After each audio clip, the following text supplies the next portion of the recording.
সকাল সকাল এমন একটা ঘটনা দেখতে হবে সেটা আমি কল্পনাও করতে পারিনি।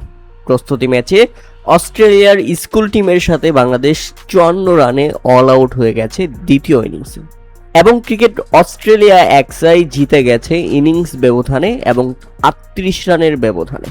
চিন্তা করছেন একবার প্রস্তুতি ম্যাচে কতটা লজ্জা পেয়েছে বাংলাদেশ? অবশ্য তাদের লজ্জা থাকলে তো প্রথম ইনিংসে আমি যদি আপনাদের দেখাই তাহলে দেখবেন প্রথম ইনিংসে বাংলাদেশ করেছিল 263 রান এবং দ্বিতীয় ইনিংসে 54 রানের মধ্যেই অল আউট। হ্যাঁ, মাত্র 54 রানের মধ্যেই অল আউট। আর ক্রিকেট অস্ট্রেলিয়া এক সাইড 355 রান করেছিল প্রথম ইনিংসে।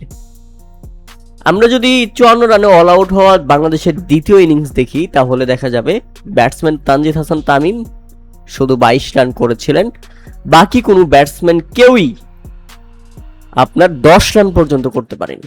সাদমান ইসলাম 6 রান, মমিনুল হক 6 রান, সৌম্য সরকার 5 run, Mushfiqur Rahim 2 run, Amit Hasan 4 run, Nazmul Hossain শান্ত ডাক।